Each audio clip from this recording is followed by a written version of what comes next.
Welcome to Still Unbelievable, a podcast by Reason Press, where we examine religious claims, especially those made by Christians, and we regularly respond to items that are featured on the podcast Unbelievable. We embrace dialogue, but as skeptical former believers, we will also criticise unfounded claims and unsupported beliefs.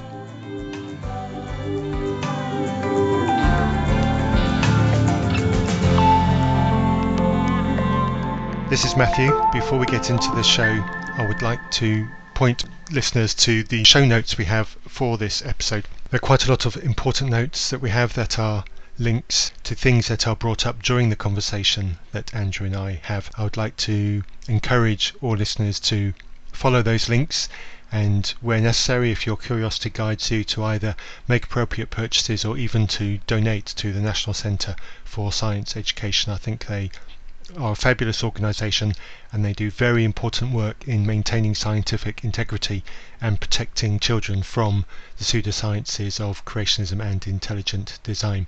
So with that said, please do enjoy this utterly fabulous conversation that Andrew and I have.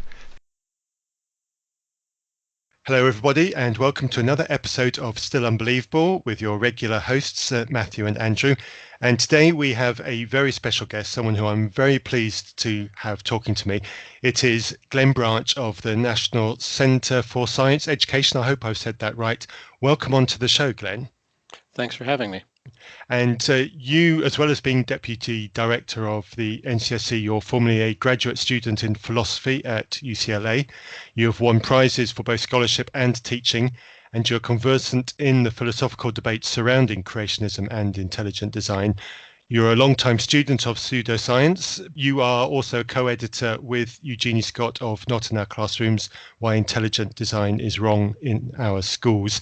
And you're author or co-author of numerous articles on creationism and evolution in such publications as The Scientific American, The American Biology Teacher, the Annual Review of Genomics, and Human Genomics. So if anyone is going to come on and talk to us about the relationship between creationism and religion and why evolution is right and why we should oppose it, you clearly are that guy. So it's really nice to have you on and to talk to you about that. Tell us a little bit about yourself, your background, how you got involved with the NCSC and what your role for the NCSC involves. As you mentioned, I was a graduate student of philosophy at UCLA. I lost interest in it, and my wife decided to accept a job in San Francisco, so we moved to Northern California. And at about that time, NCSC had been featured in the New York Times, said, "You're not doing anything right now," which is true. "Why don't you go over there and see if they need any help?" So I went over and said, "Hey, I'd like to volunteer," and made myself indispensable.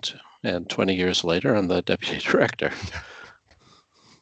Excellent. That's a great way of getting a promotion. I got in touch through Eugenie Scott, who I mentioned earlier. I got brave one evening and decided to try to find her and send her an invitation to appear on this podcast. And she sent me a very gracious email back almost immediately and said, "Thank you very much, but I really think you ought to speak to Glenn." So that's how I got in touch with you. And so thank you both to you and to Eugenie for very prompt responses and being very keen to have this conversation. For me, as British, a resident of Europe, and many of the people over here in Europe, we're aware of Kitzmiller and what it did, but we don't really fully understand why it was necessary and why the case needed to happen, because creationism isn't quite as overt in our schools and in our politics as it is over in America. So could you sketch out why Kitzmiller, the trial was necessary, and what it needed and why it needed to be brought, and why it became such a big thing and why it was so public?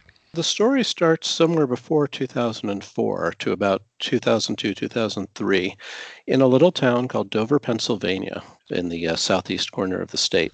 I should emphasize, especially for the British and European listeners, that the American school system is radically decentralized.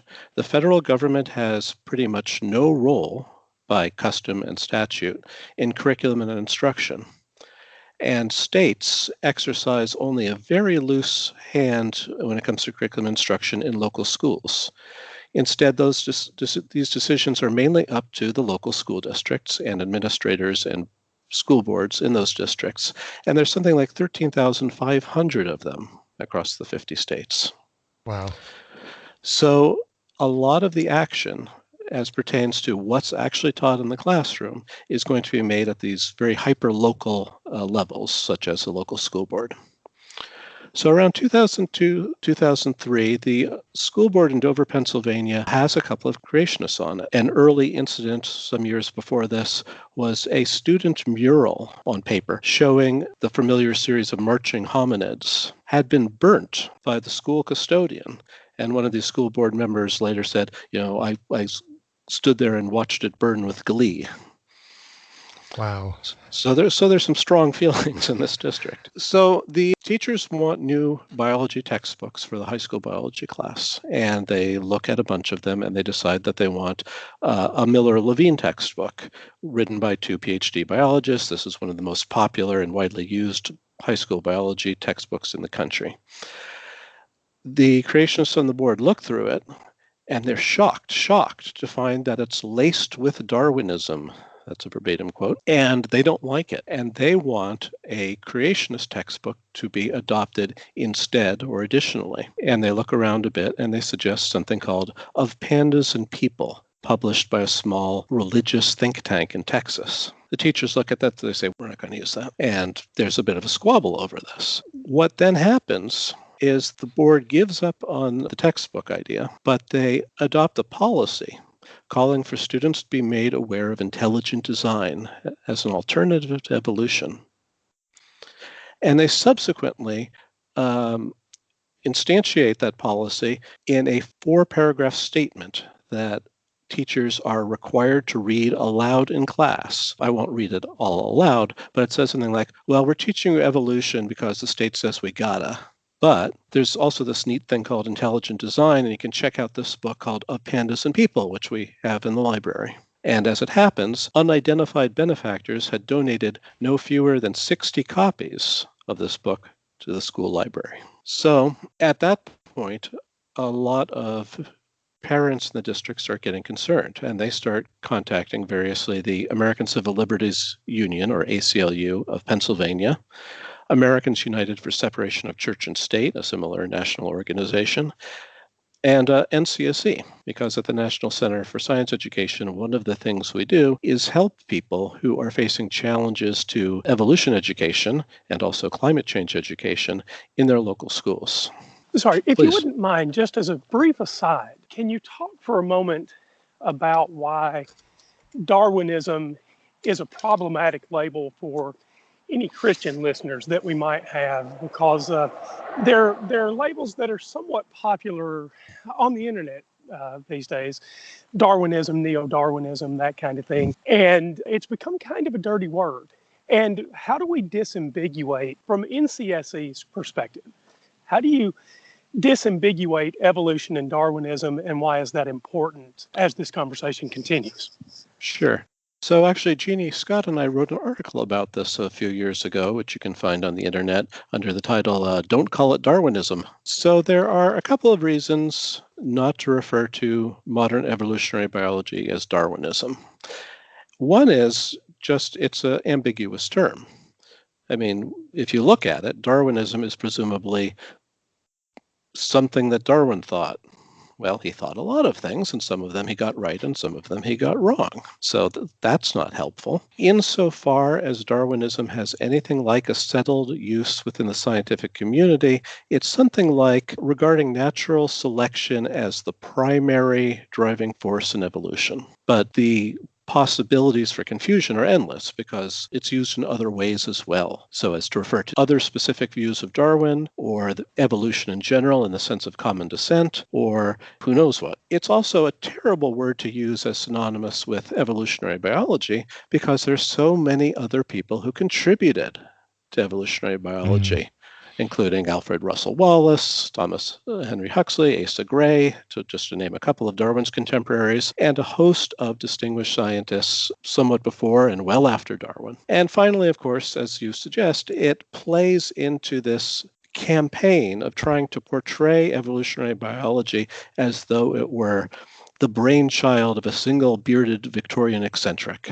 Yes, and that's okay, so really quite thank wrong, you for isn't that. it? Right. And so When we think about evolution, it is not simply the product of one Victorian mind. It is actually the process of scientific investigation. That is empirical investigation. And the reason to stay away from Darwinism is simply that. Evolution is not the product of a single mind. It is a product of investigation. We should be more careful about our language. I'll note that there does seem to be something of a difference between American usage and British usage, because I do think I see Darwinian and Darwinist and its cognates more on your side of the pond than ours.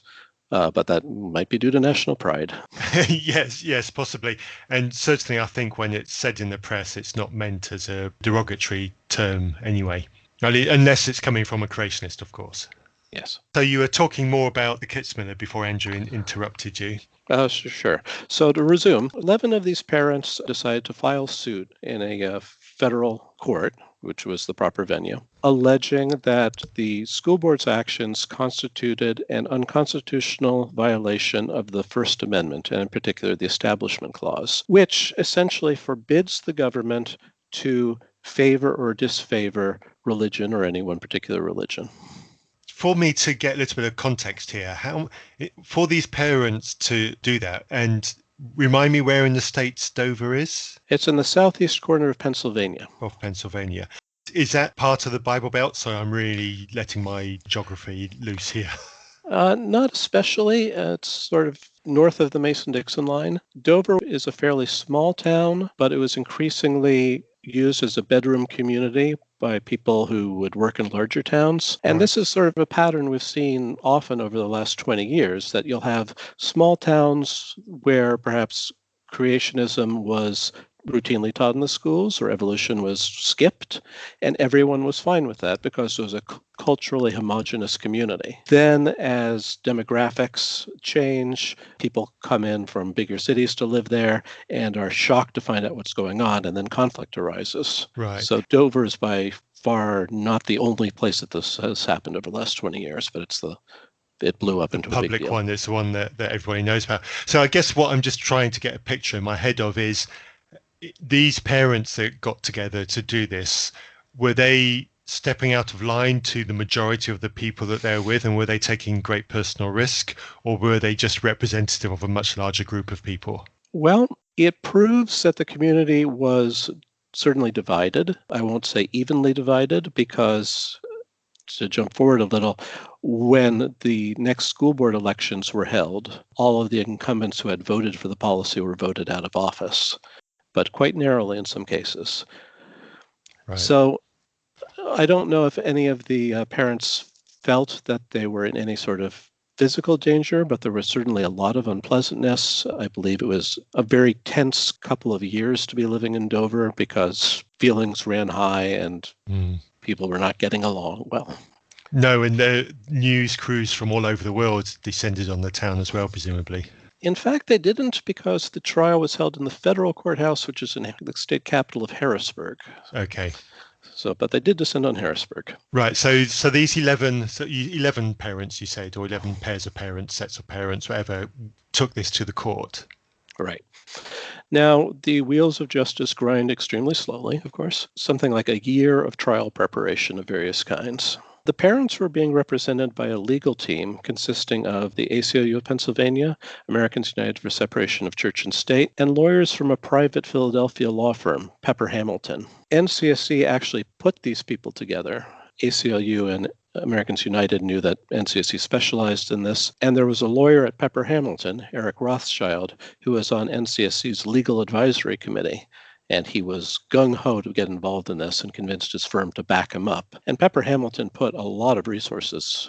I mean, they're a large law firm that does a lot of detailed corporate work, and they had a lot of resources to put into the case, and they did.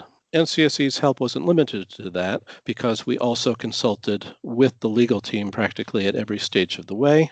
My colleague, Nick Motsky, basically spent the whole year working on the case. And we also recruited expert witnesses.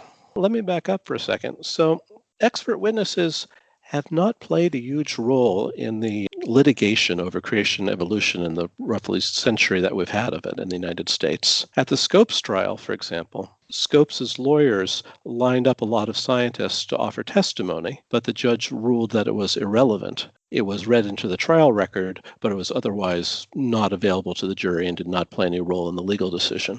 And in the main Supreme Court decisions on this, expert witness testimony has not played a huge role. There was one federal case in 1982, McLean versus Arkansas, where there was a fairly stellar lineup of expert witnesses for the pro-evolution side, including Stephen Jay Gould, but that case was not appealed from the district court level. So when it came to Kitzmiller, NCSC recruited expert witnesses, including Kenneth Miller, who was a co-author of the textbook that kind of started the whole problem because it was laced with Darwinism. Kevin Padian, who's a paleontologist at University of California, Berkeley, who was then president of NCSC's board of directors. Two philosophers, Robert Pennock of Michigan State and Barbara Forrest of southeastern Louisiana. A theologian, John F. Haught of Georgetown University. And a specialist in science education, Brian Alters, then of McGill University, now of Chapman University.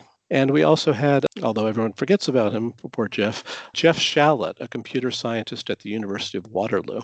Now, we didn't pick these people randomly. These were all people who had spent a lot of time researching, studying, and writing in opposition to various kinds of creationism. So over on the other side, who's representing the board? School boards usually have some kind of arrangement with a regular lawyer. In this case, their regular lawyer didn't want to do it. And they were being represented instead by something called the Thomas More Law Center. And this was based in conservative Christian group, if I recall correctly. Conservative Christian, a Catholic in particular, and headquartered out of Michigan. And its main claim to fame before the Kitzmiller case was that its director, Richard Thompson, had, as a county prosecutor, been kind of relentless going after the right-to-die crusader, Jack Kevorkian. So Thomas More Law Center was representing the board. Trying to get in on the action was the Discovery Institute, which is the Seattle-based de facto intelligent headquarters of the intelligent design movement.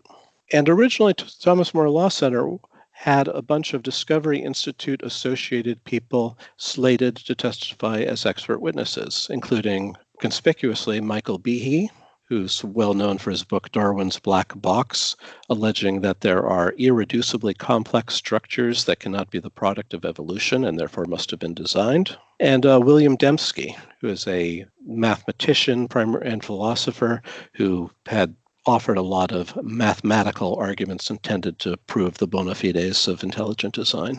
Thomas More Law Center and Discovery Institute ended up squabbling, basically about how to run the case. And I would have liked to have been a fly on the wall at those discussions. As a result, a lot of these expert witnesses pulled out, including Dembski. Behe stayed in. So there were a lot of, before the trial, moves and counter moves. The school board had been, among other things, attacking reporters who had been reporting on their meetings and what they said at them, claiming that they had misrepresenting them, which were bizarre claims because it's not as though local journalism is laced with Darwinism itself.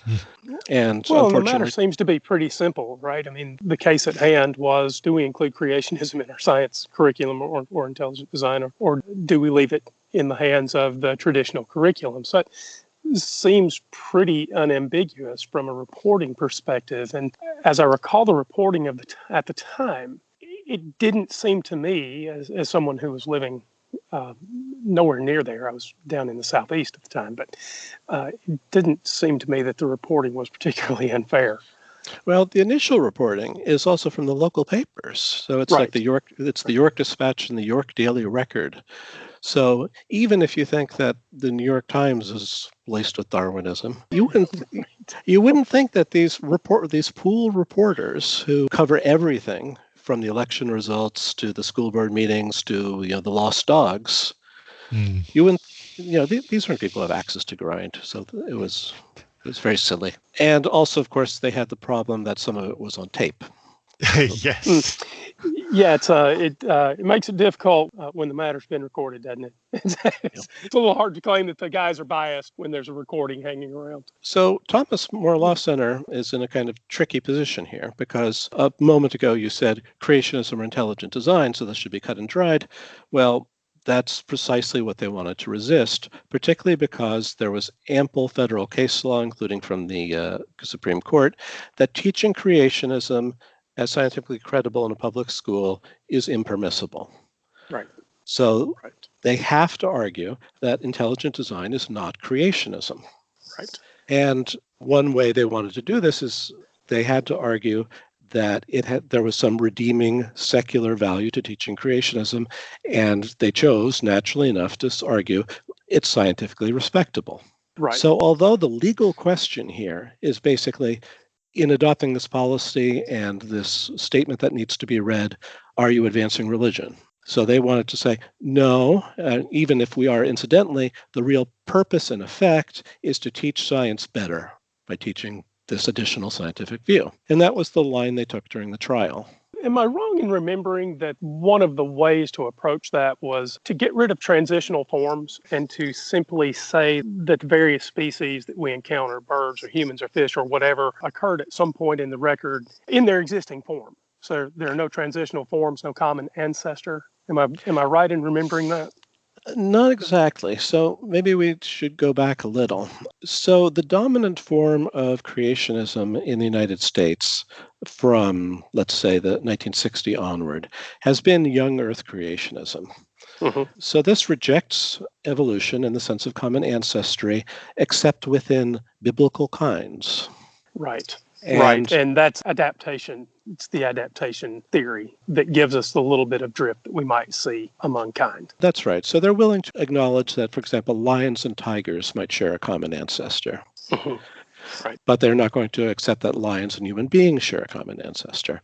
And in fact, the kind of guiding principle of this effort is if the Bible says or implies that two things are of two different kinds, then they are of two different kinds and don't share a common ancestor. Human beings are described as being separately created. Therefore, human beings do not share a common ancestor with any other kind of animal. Right. And here's sort of where the problem occurs for intelligent design, because when you trace it back, what you have as the authority for intelligent design works out to be something like a book of scripture. I think that's right, but it's certainly something that the proponents of intelligent design will not acknowledge and will try desperately to obscure. And is that what happened at the Law Center? Is this part and parcel of why there was a division? Well, it happened well before. Although young Earth creationism has been dominant since 1960 onward, there still have been other views out there.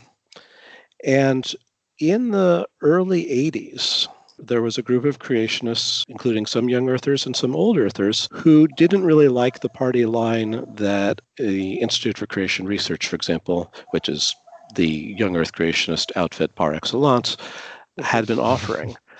They didn't like the emphasis on Noah's flood. They thought that was dubious. And they also wanted to kind of broaden the tent some, to welcome in old Earth creationists as well as young Earth creationists. So they started working around 1981 on the book that would eventually become Of Pandas and People. This book, in its various drafts and in the published version, it kind of dodges these questions about the age of the Earth. Some people think one thing, some people think the other thing. It just doesn't discuss things like Noah's flood, and it kind of zooms in on common descent and adaptations. So intelligent design aspires to be a broad tent under which creationists of all kinds are welcome to shelter. Old Earth creationists, young Earth creationists, Christian creationists, Protestant, Catholic, and Orthodox, ultra-Orthodox Jewish creationists, Vedic creationists who take their cues from Hindu holy scriptures, Native American creationists, New Age creationists. Really, the only creationist group that has been unwelcome has been the Raelian alien cult, which endorsed teaching intelligent design in the public schools in 2002, an endorsement which was met with a stony silence on the part of the intelligent design movement. They worship the wrong god, presumably. Well, they think aliens are responsible for the biological phenomenon in question. Right. There's almost a... Yeah, can't be having Oh, that. sorry, go ahead. And which is kind of funny because intelligent design officially is supposed to be open to non-divine designers.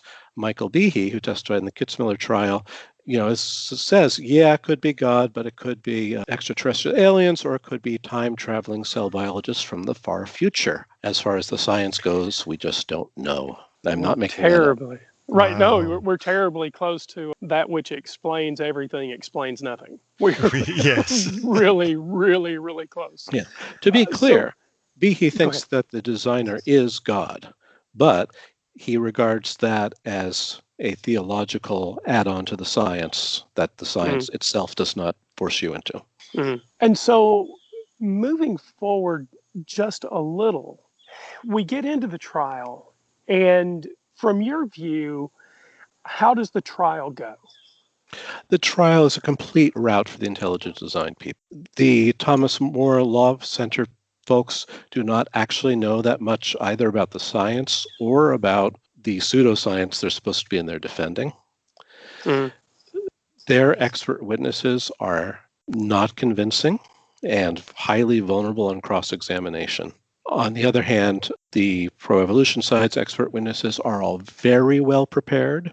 The lawyers are very well prepared, again, because Nick Motzke basically spent a year in their pockets, filling them to the brim with evolutionary biology. Also importantly, the plaintiffs, these 11 parents with children in the schools, are wonderful on the stand because they don't have ideological axes to grind. They just want their kids to get a good science education, and they want for other people's religious views not to be foisted on them. Do I recall that one or two of the parents were educators themselves, either school teachers or college professors? Am I remembering that? There was one school teacher, Brian Ream, who was a science teacher in another district. And he was a very effective witness. I don't believe there were any college professors as such.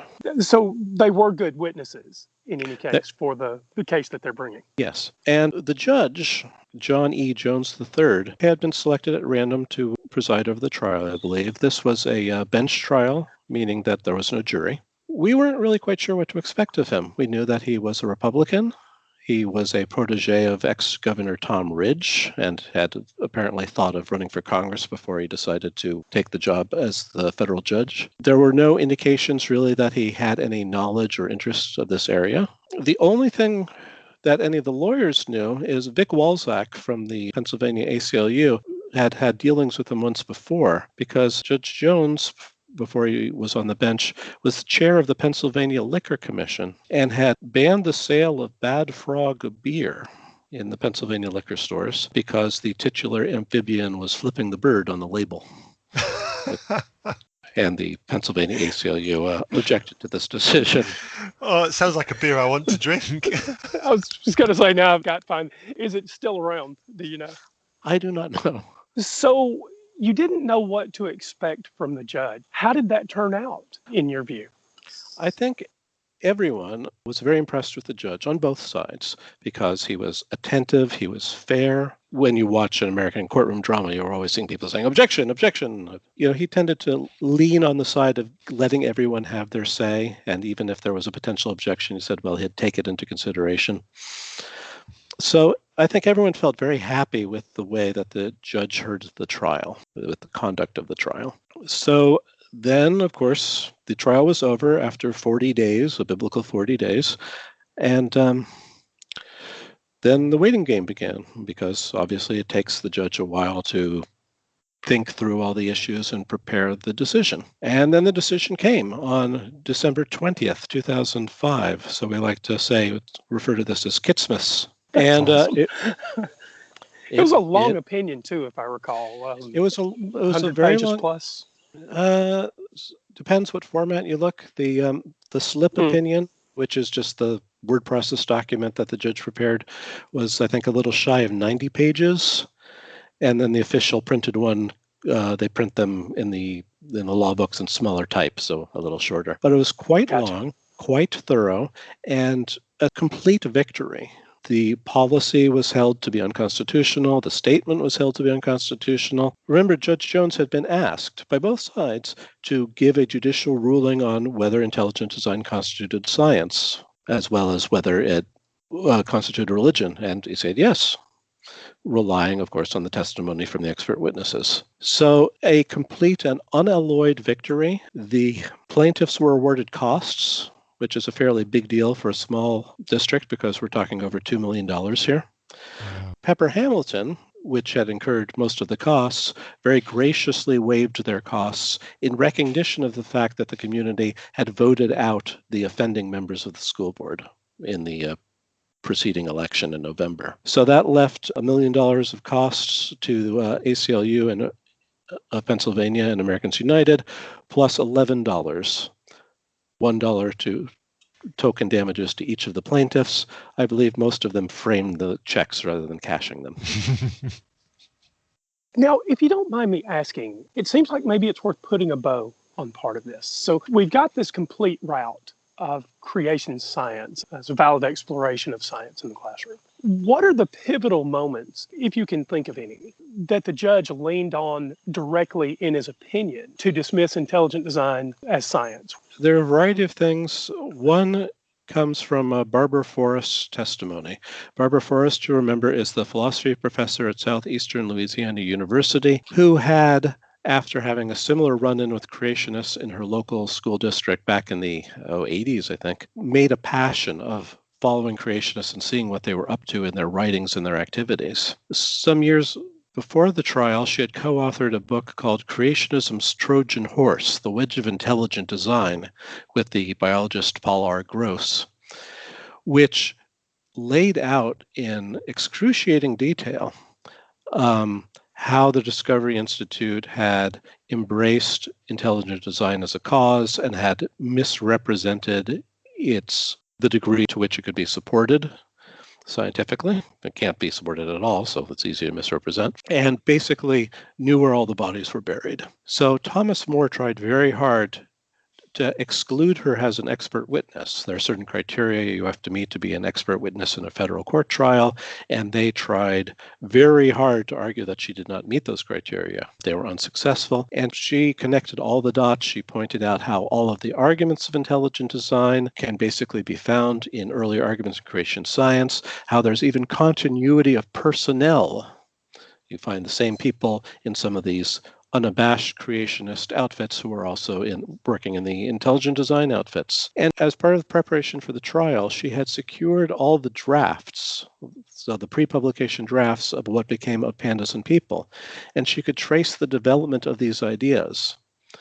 One thing that she drew to the court's attention was that words like creation and creationism and creationist had all been replaced with words like design and design theorist and design theory, and that this replacement had occurred not long after the Supreme Court's decision in Edwards v. Aguilar that teaching creationism in the public schools was unconstitutional.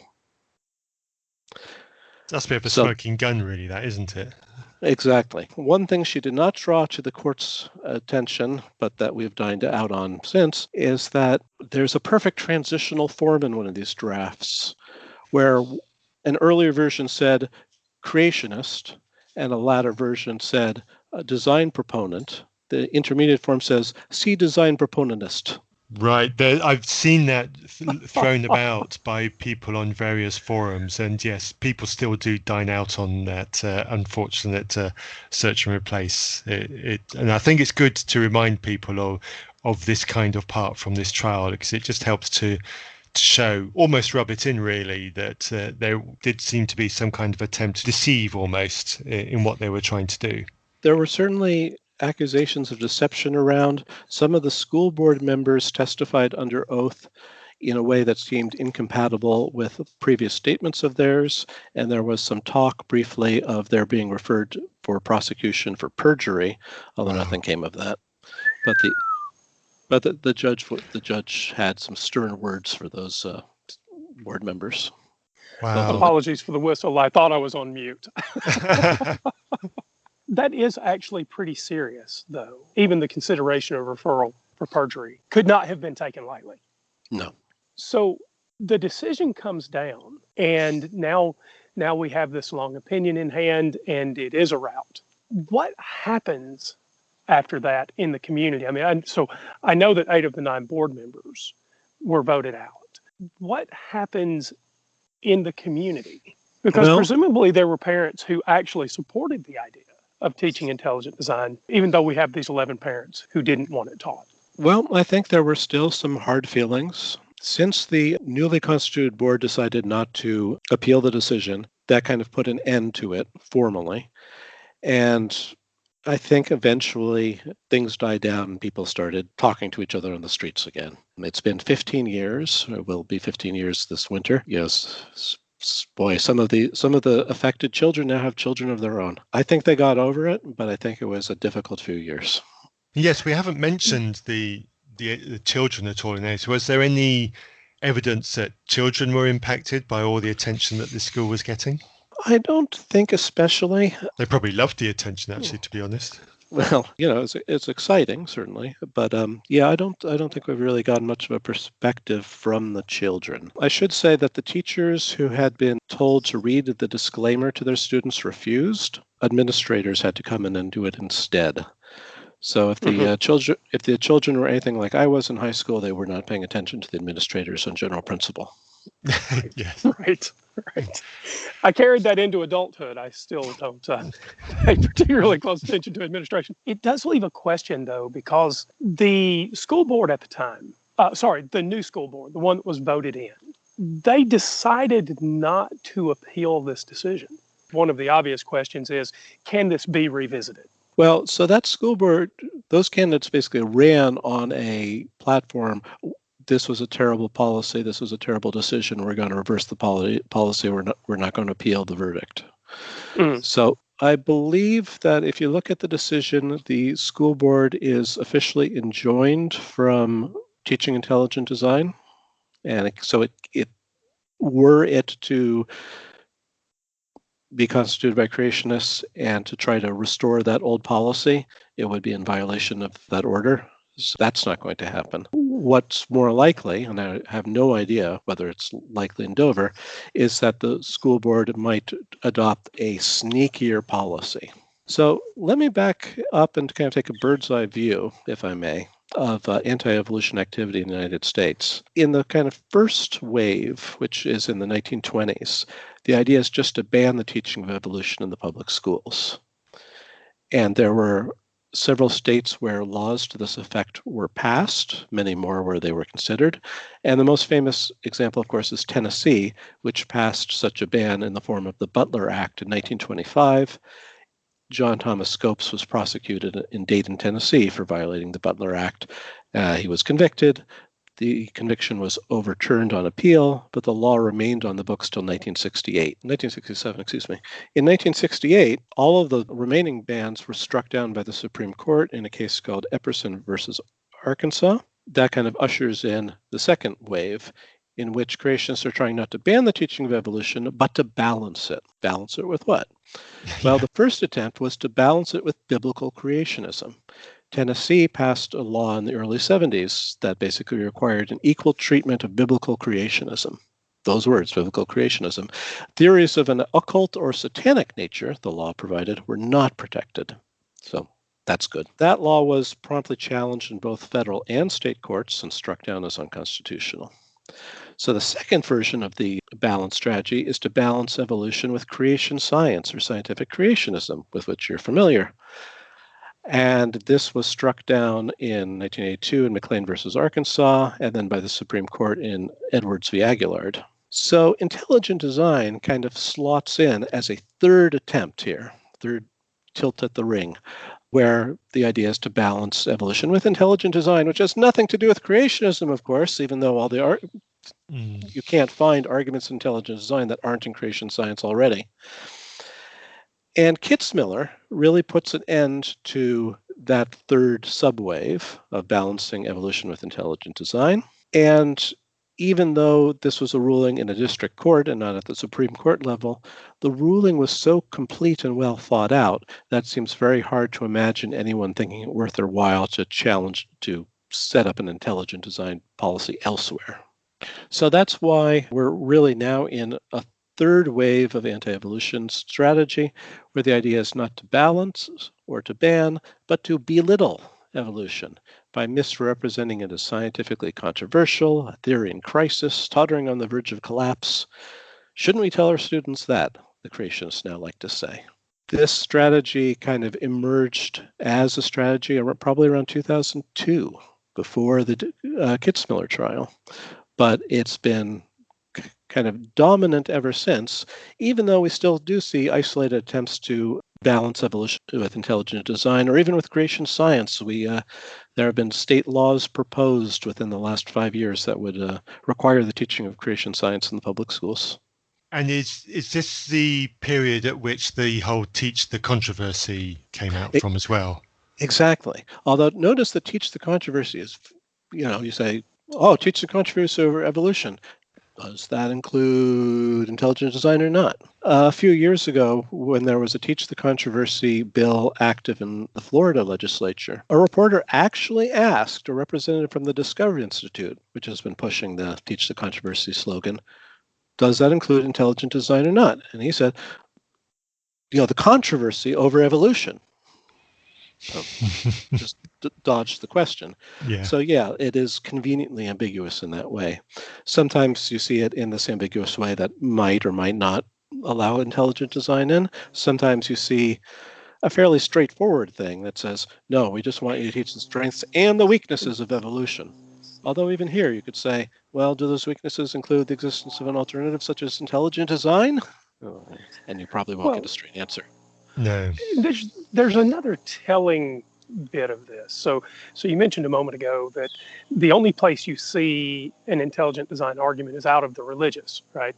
And they're also the only group that thinks there is a controversy. So evolution is not only a theory for listeners who may need just a little bit of catching up. It's not just a theory. These are observed facts. Evolution is an observed fact. Or an observed body of facts. It is also a theory. And so there might be a little namespace collision there. As far as I can tell, among the scientific community that doesn't have a religious axe to grind, there's not actually an evolution controversy. That's right. I mean, so when you get to the kinds of rudimentary, basic things that you're going to get about evolution, K through 12 science education, none of this stuff is controversial. And scientific organizations like the American Association for the Advancement of Science have repeatedly drafted and adopted position statements saying, there is no controversy here. There are various kinds of controversies within evolutionary biology. It's a living science, and it's the existence of that kind of controversy that gives evolutionary biologists the impetus to get up and go to work in the morning in the hopes of being able to make some progress in sorting these out. But that's true. Right, but at the level of K-12 teaching, there's not really controversy in sort of core curriculum, right? I mean, the sorts of controversies we're talking about among professional biologists are not the kinds of controversies I'm guessing. I don't actually know, so I'm asking, but not the kind of controversies that would normally be encountered in, say, 9th through 12th grade high school classrooms. Exactly right. Okay. There are plenty of controversies that astronomers are preoccupied with. Nonetheless, I think we're all happy teaching that the Earth is round. Oh, well, I'm not. No, I'm kidding. I'm totally kidding. Yes, of course we are. And I really do want to put a pin in the map in this part of the conversation that evolution is not controversial. It may take quite a lot of work to understand it, especially deeply. Being a lot of work is different from the conclusions being controversial. Indeed. Students can get a pretty good basic understanding of evolution from a high school biology class if the teacher presents it well. And I think you guys over at NCSE have some really good additional source material for students at that level. Yes, we do have some lesson plans, and we provide references to others. One thing we might talk about, if you'd like, is, and it does relate to Kitzmiller in a way, is recent documentation showing that the teaching of evolution in U.S. public schools has increased over the last 12 years. Oh, that is interesting. And along with that, if we have time, I want to put this in both of your heads so that we don't lose it, is we potentially have a new Supreme Court justice about to be appointed that is going to cause a rather radical shift to the right in regard to Supreme Court outcomes. And so if you think it's useful as we continue on, I'd like to hear what you have to say about the potential change in landscape on the Supreme Court and what that might hold. And especially if you think there are cases in the pipeline that could reach the Supreme Court that might change the way we teach science education. Yeah, I'm not aware of any cases in the pipeline right now, and I'm reasonably well plugged in, so I probably would have. That was my guess too. I figured you would know. The last time the Supreme Court actually had a case like this before it would be 1987, which is Edwards v. Aguillard. And that was a 7-2 decision with Justices Scalia and Thomas in dissent, and Scalia writing the dissent and Thomas concurring. And Scalia would occasionally grumpily say we should revisit Edwards in various dicta that he'd have on other dissents in subsequent years. So Scalia, I think, felt fairly strongly about it. Thomas, not so much. Justice Scalia is no longer with us and no longer on the bench. Of the recent additions, in fact, no one, actually now I've lost track, Either Thomas wasn't on the bench in 1987, and I'm misremembering that. I was going to say that I think none of the Edwards court is on the bench anymore, but that can't be right because Thomas is still there. Okay, so I'm wrong on one of those points. In any case, of the current contingent, I don't think we have a very good read on what they would specifically do in a case like Edwards or a case over a teach the controversy policy. Certainly, we might think that the right-wing ones would be more amenable to upholding the constitutionality of such a policy, but I don't think there are specific rulings they've made in previous cases that would enable us to have a lot of confidence in that. So that might be somewhat encouraging. So the recent justices are Neil Gorsuch, Brett Kavanaugh, and, if confirmed, Amy Coney Barrett. So Amy Barrett, it's somewhat encouraging because each of these has practiced law and been in a judicial position. It's nice to know that there hasn't been activism. Now, it may be that there just hasn't been any room for activism. There haven't been, proper cases haven't been brought. But it might be a little encouraging to know that there's not a clear trend. There are some backbone decisions that may be in peril with the change to the Supreme Court here in the United States, but maybe science education is not one of them. I should say that there have been a couple of appointments to the federal judiciary where the new judges do have kind of pro-creationist records. So those are things to worry about for the future. Oh, well, so not quite the sunshine and rainbows that I'd hoped for. Oh, well. No. So are there any ongoing cases? You said there have been some appointments that are concerning, but you also said there aren't any cases in the pipeline. Yeah. So conflicts over the teaching of evolution are not that uncommon, but it's fairly uncommon for them to go to court because often they can get resolved one way or another without having to go to court. Going to court is expensive, time-consuming, laborious. Nobody wants to do it if they don't have to. Right. So it's fairly rare, but people have gotten books out of the legal history of the creation evolution controversy. So there is a certain volume of it, but at any given time, there probably will not be a case going on. And why do the creationists continue to fight these? Because although I don't know, I'm assuming that they haven't got a very good record of success on this. Well, as the ACLU lawyer said in Kitzmiller, we lost the Scopes case. That's the last one we lost. So creationists, haven't given up. Some of them have kind of turned very insular.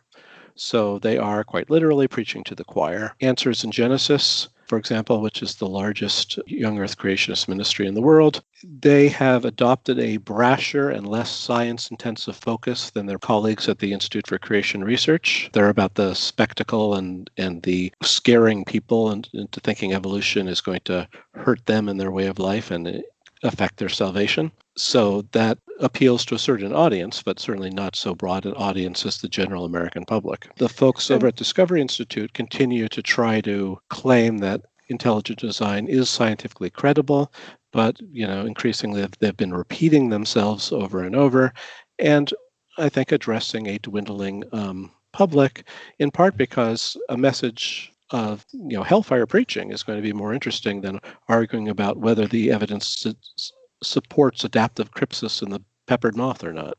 Mm.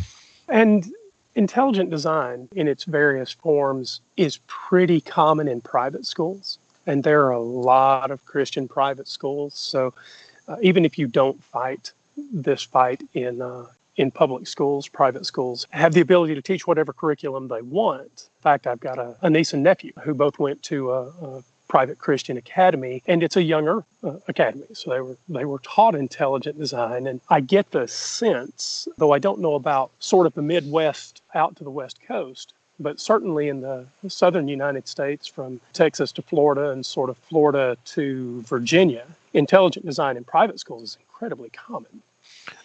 Probably creation science is more common than intelligent design.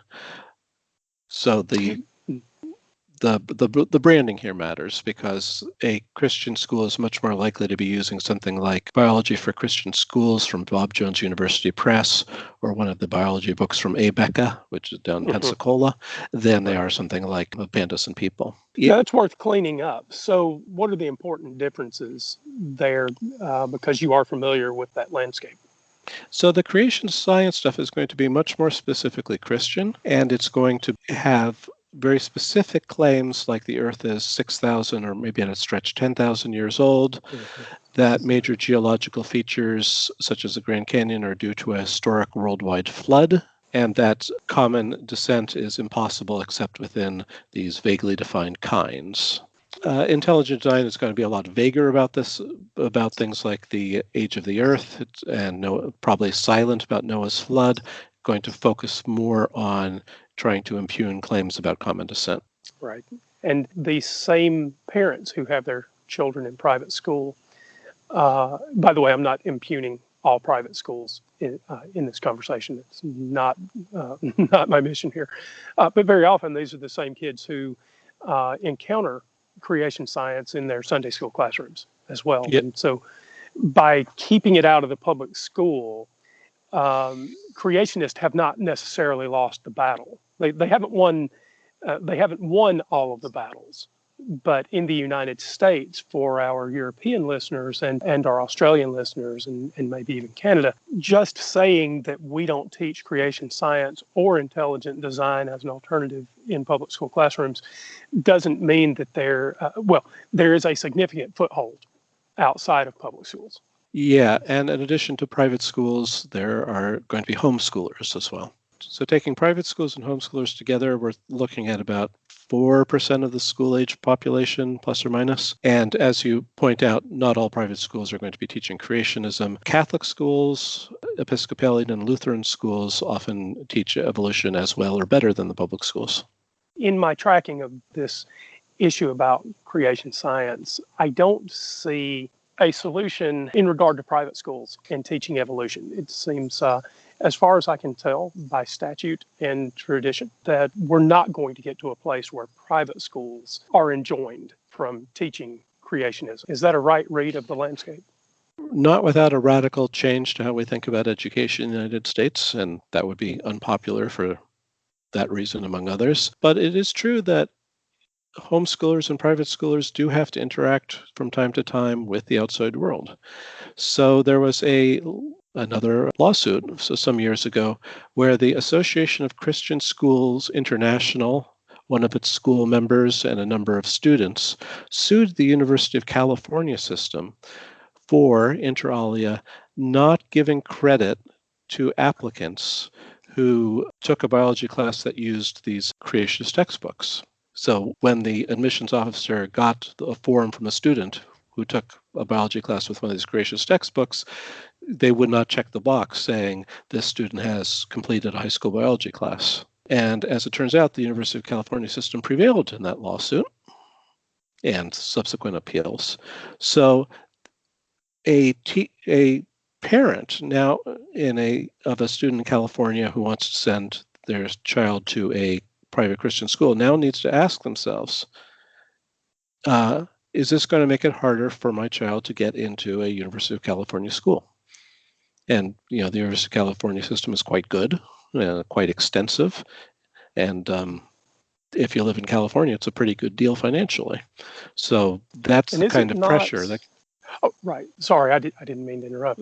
Sorry. As I recall, the University of California system is also the largest college system in the U.S. in terms of number of students. That may be right. I don't know the numbers. Fair enough. The after effects of Kitzmiller, obviously it was a very well publicized victory for common sense and for science, but it didn't really change many people's minds, certainly not those in the courtroom. People who were saying that evolution is valid science and is at this moment the best science that we know, obviously were vindicated and relieved. But those who are creationists didn't change their mind. They still firmly believe in creationism. So what did they do next? Well, it did accelerate the transition from the balancing phase to the belittling phase, because notice that in the balancing wave of anti-evolution activity, the idea is to get vaguer and vaguer. But you can't really get a lot vaguer than intelligent design, which says that something did something at some point in the history of life somehow, and that's what the official position is. So for creationists hoping to challenge the teaching of evolution in the public schools, it really kind of just pushed them more and more into strategies like teach the controversy or teach the strengths and the weaknesses. For other creationists, it probably kind of pushed them more into their own little intellectual ghetto, like the young Earth creationists had been pushed after Edwards v. Aguillard. So the point of the Kitzmiller case, of course, was not necessarily to change minds. It was just to make sure that the integrity of science education in Dover, Pennsylvania was not going to be affected by the narrow ideological prejudices of the school board. And in that, it was successful. I think insofar as there was anyone on the fence who didn't know much about intelligent design, it probably did a lot to hurt its credibility. And I think we did see a lot of writers and kind of intellectuals who wouldn't have been paying a lot of attention, but might have been vaguely sympathetic to their understanding of intelligent design, having been exposed to its intellectual bankruptcy in such detail, may have decided, okay, I'm going to keep on being a Christian, I'm going to keep on believing in divine creation, but I'm not going to accept that this way of supporting those beliefs by impugning the scientific credibility of evolution. Some of the big names like Michael Behe, he's still publishing books and he's still revered by the intelligent design community. Certainly, although his last few books have been published not by the Free Press, which is a mainline publisher that published Darwin's Black Box, but by Harper One, which is a religious imprint of HarperCollins. So increasingly, there are signs that intelligent design is willing to acknowledge, despite what we told you for years, it really is a religious enterprise. The new book by the head of the intelligent design headquarters, the Discovery Institute, is called The Return of the God Hypothesis. Well, that lays it out, doesn't it? Right, that's a blatant admission, really, isn't it? And I think it's quite telling as well if the people like the big names like Michael Behe is getting his book published by what is effectively a religious publishing house. If he's not being pulled up by the major mainstream publishers, then that kind of tells another story as well, doesn't it? And of course, now what we really need is a marketing analysis, because if they're going to switch from trying to address the broad American public to going after a religious niche, they're going to be competing for market share with places like Answers in Genesis. That brings up something that the podcaster in me just will not let me ignore. But feel free to say that you don't have enough information to answer the question, so I don't have a problem with that. But it seems to me that we are facing a time of division in which the words fake news sort of run the headlines. And one of the problems that I think we're experiencing now in social media And one of the complaints that sort of seems to be rising to the top is what artificial intelligence algorithms do in order to help us remain isolated, to give us the viewpoints that we most want to see in our news feeds, whether we're on Facebook or Twitter or whatever. And so I'm wondering if you have thoughts on that from a science education perspective, and whether social media and the way the algorithms work actually helps reinforce those niche ideas. So is a young earth creationist more likely to see things in their feeds and sort of end up in the echo chamber? And is that something you see, and are you concerned about it? It's certainly my impression that there are these echo chambers for creationists and for other people, certainly. What you get is these mutually reinforcing ideas with no kind of critical scrutiny, and that social media algorithms tend to promote it. But I wouldn't say that I have any kind of expert knowledge on this. I see things happening that seem to fit this paradigm, but that's about as far as I go. I'm perfectly willing to accept that this is a hard thing to track, and I'm not actually making any claims beyond what I seem to observe either. But it does, the idea that algorithms are helping us reinforce our views rather than aiding us in being slightly more cosmopolitan seems to be part of the news cycle right now. So something that it seemed reasonable to ask. So thanks for the answer. Yeah, there's a little anecdote I'd just like to throw in there before I throw in a question about resources for people who've got a background that's similar to mine. At the tail end of my adherence to creationism, I'd studied a little bit of geology, and I was trying to understand geology, and that was where my young earth creationism eventually died. But at the point, I was still very much believing in a young earth and accepting a lot of the claims of young earth geology. But in the early 2000s, so before Kitzmiller, I had the pleasure of visiting the United States and seeing the Grand Canyon. I'd wanted to see it for years, and I had this wonderful opportunity to see it. And I remember standing on the southern edge, looking around and looking at the river way below through my long camera lens and the layers in the rocks over, and running through what the little bit of geology that I'd learnt, and trying to picture in my mind the kind of processes that would have created what I was seeing in front of me. And it's really with that beautiful scenery in front of me, and with that knowledge going through mine, that the last dregs of my young earth creationism died. So I always chuckle and smile wryly whenever I hear the Grand Canyon associated with young earth creationism, because that's where my young earth creationism is buried, and buried irredeemably. So the question I'd like to lead into is, for people who might be on that precipice, wondering about young earth creationism, wondering about what to do about trying to find the balance not the balance isn't the word that I'm looking for, try to work out where they're wrong in their creationism and what can get them from creationism to understanding an old earth and evolution. What are the resources that are good for them to go to try to understand why their creationism is wrong and why they need to rethink? Well, a lot depends on where they're coming from and what their situation is like. There are a lot of former creationists who say that it was exposure to the science that, as in your case, that really made the difference. There are a lot of creationists who found that exposure to biblical scholarship made the difference. Creationism, for the most part, is based on the attitude that the Bible is without error in all it teaches, including with regard to science and history, as well as faith and morals. And many former creationists have found that when they have a better understanding of the history of the Bible and the history of the way in which it has been interpreted, and the history of ancient Near East religious literature in general, that they find it harder and harder and eventually impossible to adopt that attitude toward the Bible anymore. And with that, the main motivation for accepting creationism vanishes. I think it's also important for the messages to come from friendly people, from ambassadors, people who continue to share, at least broadly, the kinds of religious beliefs that creationists have while still accepting the science. So in the United States, Francis Collins, who is the director of the National Institutes of Health, but also an evangelical Christian, has done a lot of important work in outreach to the evangelical community. He's got unimpeachable credentials as an evangelical, but also as a scientist. So he embodies someone who respects their religious concerns, who shares their high regard for the Bible, but nonetheless accepts the science of evolution. Yeah, I think it's probably really important to have people like that on their side.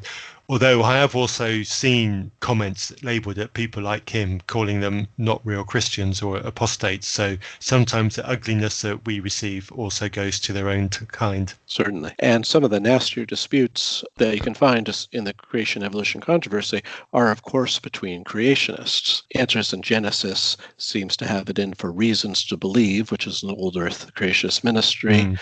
And then there are young earth creationists who even Answers in Genesis regards as disreputable. So it's a very fractious movement. It is, yes.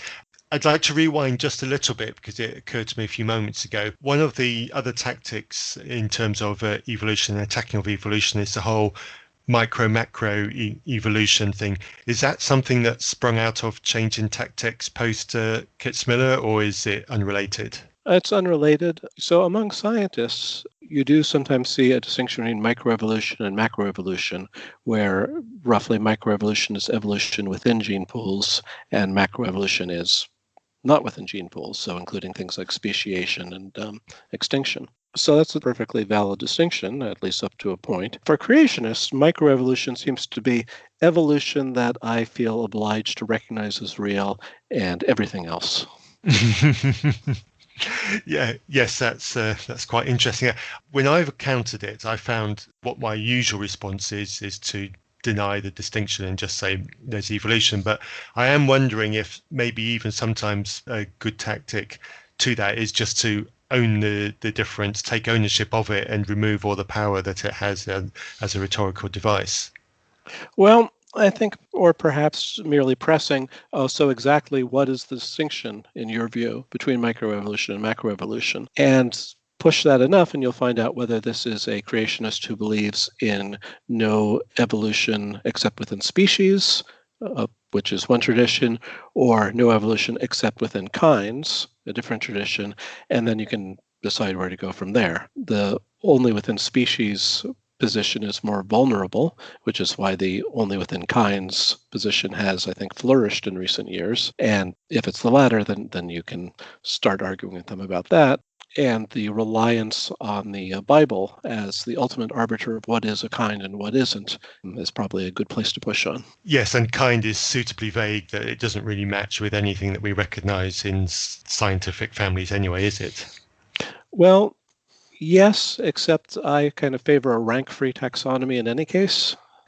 That is, species are okay, but the rest of the Linnaean hierarchy seems kind of dubious. So I would not recommend as a criticism of the idea of kinds that kinds does not match up with any rank on the Linnaean hierarchy, because I don't take the Linnaean hierarchy very seriously.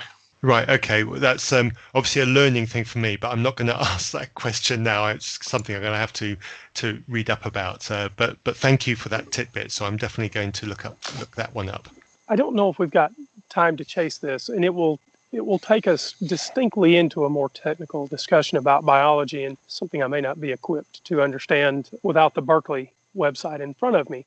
But I don't remember at the moment what intelligent design proponents, and we may have to move all the way over to creation science to get there.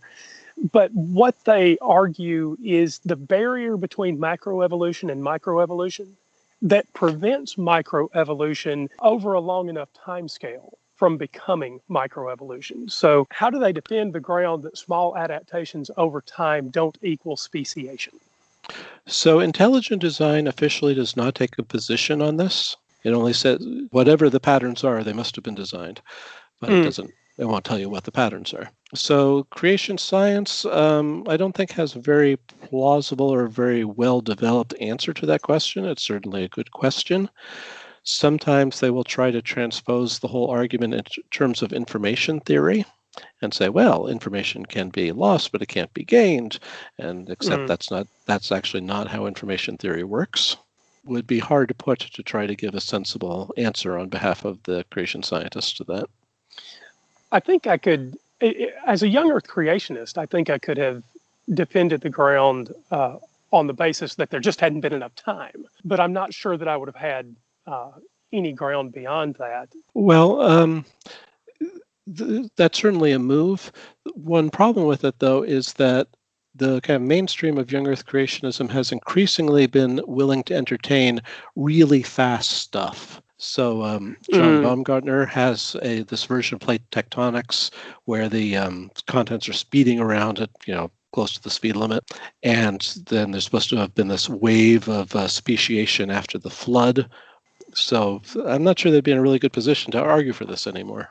That is interesting. And like Matthew, I will just not drag us off into that water and admit that that was an area that I didn't anticipate asking the question before we started. And so maybe I'll leave it there, but it does bother me that I've been unable to discover an answer to the question that separates macro and microevolution in a way that makes creation science more plausible in my own mind. I'm not saying that there are not creation scientists who may have an answer, but I have not come across it. I guess I just have a couple more questions before we head into the wind-up, of more curiosities than anything else. Is when did it become clear that Kitzmiller was going to become the big global sensation what it was, not just another small trial? I think as soon as the case was filed, because it was the first legal test of the constitutionality of teaching intelligent design creationism in the public school classroom.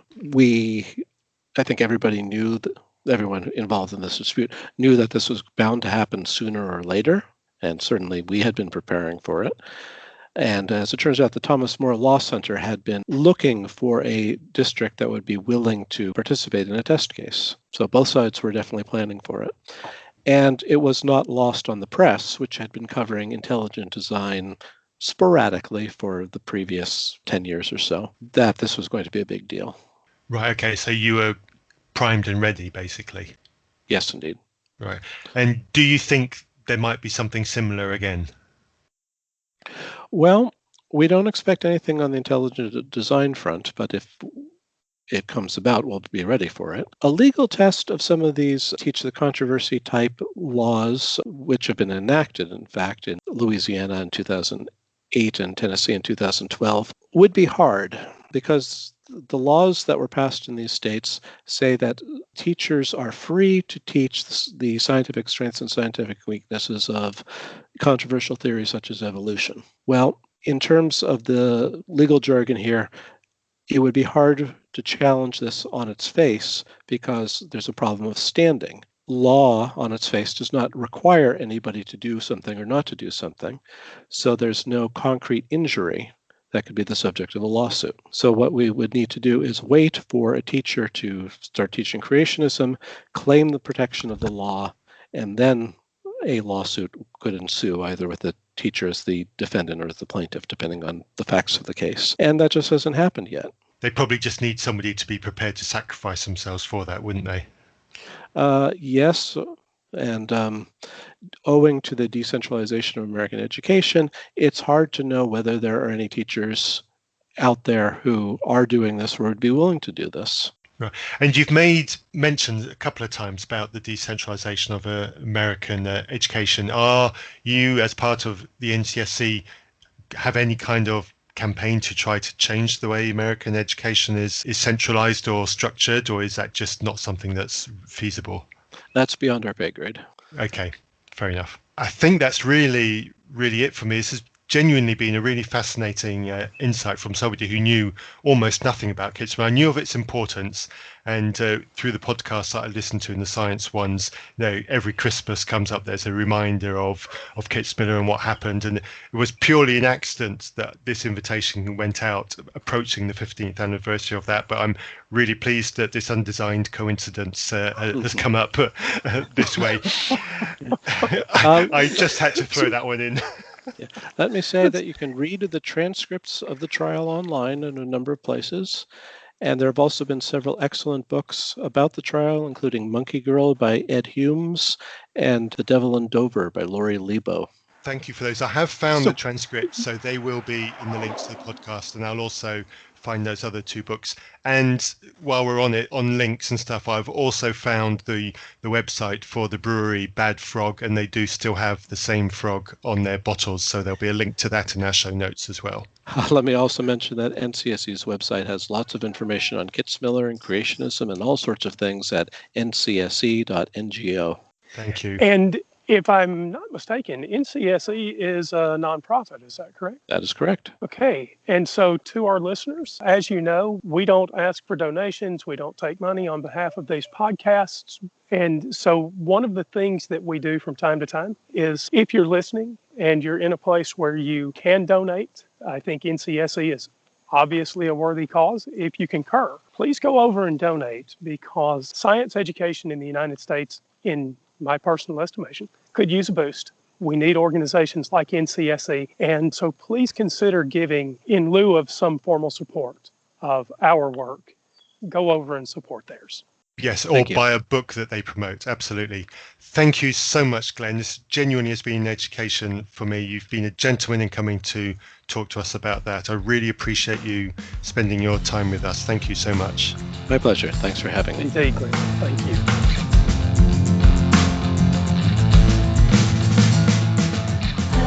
You have been listening to a podcast by Reason Press.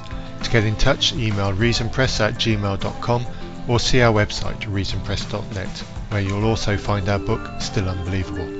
We welcome more feedback, and you might even end up on an episode. Our theme music was written for us by Holly. You can hear more of her music at soundcloud.com/hollybishop. You can support us by buying some of Holly's music and telling her we sent you.